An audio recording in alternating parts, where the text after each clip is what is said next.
उस रात कमरे में से मम्मी की चीखने की आवाजें आ रही थीं। मैं खिड़की से झांक कर देखा तो मैं दंग रह गई, क्योंकि मम्मी चाचा के साथ। हेलो दोस्तों, मेरा नाम खुशबू है। मैं अभी 22 साल की हूँ। मैं अपने माता पिता के साथ रहती हूँ और मैं अपने माँ बाप की इकलौती बेटी हूँ। हमारे घर के बगल में ही हमारे चाचा का घर है। वो अक्सर हमारे घर घूमने के लिए आया करते थे। उनका नाम कमलेश है। एक दिन मैं अपने स्कूल में पढ़ने के लिए गई हुई थी। वहां पर एक लड़का मुझे लाइन मार रहा था, लेकिन मैंने उसको भाव नहीं दिया। दरअसल मैं भी उसे पसंद करती थी, लेकिन मुझे उसे घुमाने में ज्यादा मजा आता था। इसी तरह से दिन बीतने लगे और अब हम दोनों साथ साथ घूमने फिरने लगे। उसका नाम सोहन था। मैं और सोहन दोनों शादी करना चाहते थे। इधर मेरे पापा रोज ऑफिस जाया करते थे और शाम को ही घर वापस आते थे। मेरे मम्मी पापा का कमरा मेरे कमरे के पास ही था, इसलिए उनके कमरे की सारी आवाज मैं सुन सकती थी। एक दिन मैंने नोटिस किया कि मेरी मम्मी के कमरे में कुछ अजीब सी आवाज आ रही थी। पता नहीं क्यों मुझे मम्मी के चीखने की आवाज सुनाई दे रही थी। फिर मैं यही सोचते सोचते सो गई। सोचा सुबह पूछ लूंगी। सुबह आंख खुली और फिर मैं कॉलेज चली गई। मैं जब कॉलेज पहुंची तो सोहन ने कहा, मेरे मम्मी पापा हमारे रिश्ते के लिए मान गए हैं। अब तुम भी अपने मम्मी पापा से बात कर लो। तो मैंने कहा ठीक है। फिर मैं खुशी खुशी अपने घर में चली आई। शाम का समय था। मेरी मम्मी पापा टीवी देख रहे थे। मैं उनके पास गई और बोली, मुझे आप लोगों से बहुत जरूरी बात करनी है। तो पापा बोले, हाँ बेटा बोलो, क्या बात है। मैं बोली, पापा मैं कॉलेज में एक लड़के को पसंद करती हूँ और उससे शादी भी करना चाहती हूँ। उसने अपने घर वालों को शादी के लिए मना लिया है। तभी मेरी मम्मी बोली, हाँ वो सब तो ठीक है, लेकिन तुम पहले अपनी पढ़ाई पूरी कर लो, तब हम तुम्हारी शादी के बारे में सोचेंगे। इस पर मुझे मम्मी पर बहुत गुस्सा आया और मैं वहां से चली गई। फिर मैं बिना खाए ही सो गई। आज फिर मुझे रात में मम्मी के कमरे से आवाजें सुनाई दे रही थी और उस कमरे में से मेरे चाचा की भी आवाज सुनाई दे रही थी।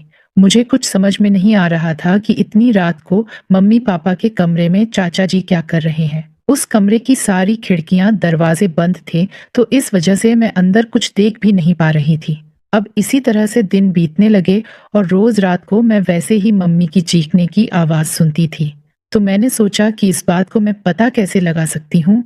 तो मैंने मम्मी पापा के कमरे में देखने के लिए एक जगह बना ली थी।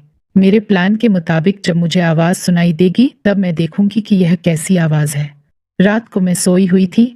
रात के करीब 12 बजे थे, तभी मेरे मम्मी के कमरे से आवाजें आने लगी। तभी मैं उस जगह पर गई और देखने लगी। मुझे अंदर साफ दिखाई नहीं दे रहा था, क्योंकि अंदर सब कुछ धुंधला धुंधला था। मुझे समझ में नहीं आ रहा था कि कैसे देखूं। तभी मेरी मम्मी बोली, अरे बाबा, जरा धीरे धीरे, बगल में मेरी बेटी का कमरा है, वह सोई हुई है। अगर वह उठ जाएगी तो दिक्कत हो जाएगी। उस कमरे में मुझे साफ दिखाई नहीं दे रहा था, लेकिन चाचा के साथ साथ एक और आदमी को भी देख पा रही थी। मैं उनके कमरे में जाना चाहती थी, लेकिन फिर मैं खुद पर कंट्रोल किया और अपने कमरे में सोने के लिए चली गई। फिर सुबह होते ही मेरी मम्मी कुछ थकी थकी सी लग रही थी, लेकिन फिर भी मम्मी का घर का सारा काम कर रही थी और ऐसा व्यवहार कर रही थी जैसे कुछ हुआ ही नहीं था। लेकिन इधर मुझे गुस्सा आ रहा था। इतने में ही मेरे चाचा आ गए। फिर मैं अपने कॉलेज चली गई। कॉलेज से जब घर वापस आई तब मैंने देखा कि मेरे मम्मी पापा के कमरे में बैठे हुए कुछ उदास लग रहे थे। तभी मैंने मम्मी से गुस्से से बोला, मम्मी ये सब क्या चल रहा है। मम्मी बोली, कुछ भी तो नहीं बेटी, सब तो ठीक है।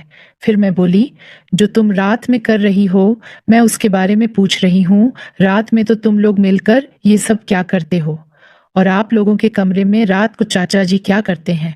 आप लोग यह सब कुछ गलत कर रहे हैं। कम से कम अपनी उम्र का तो लिहाज कीजिए। फिर मेरे पापा ने मुझे एक थप्पड़ मारकर बोले, हम सब क्या कर रहे हैं बेटी, तुम्हें पता है तुम हमारी इकलौती बेटी हो और इस दुनिया में तुम्हारे सिवा हमारा कोई नहीं है। बेटी तुम जानती हो तुम्हारी शादी के लिए तुम्हारी माँ ने तुम्हें क्यों मना किया था, क्योंकि वह नहीं चाहती थी कि तुम दुखी रहो। फिर मैं बोली, मैं तो सोहन से शादी करके बहुत ही खुश रहूंगी, इसमें दुख वाली कौन सी बात है। पापा बोले, नहीं बेटी, तुम्हारी कुंडली में दोष है, इसलिए हम तुम्हारी शादी नहीं कर रहे थे। और तुम बोल रही थी कि हम रात में क्या करते हैं। हम तुम्हारी कुंडली का दोष उतारने के लिए हवन करते थे। और बात रही तुम्हारे चाचा की, तो तुम्हारे चाचा उस बाबा को लेकर आए थे जिसने इस दोष को उतारने को बताया था। हमें 5 दिन हवन करना पड़ेगा, तब जाकर तुम्हारी कुंडली सही हो जाएगी। यह सब होने के बाद हम तुम्हारी और सोहन से शादी करा देंगे।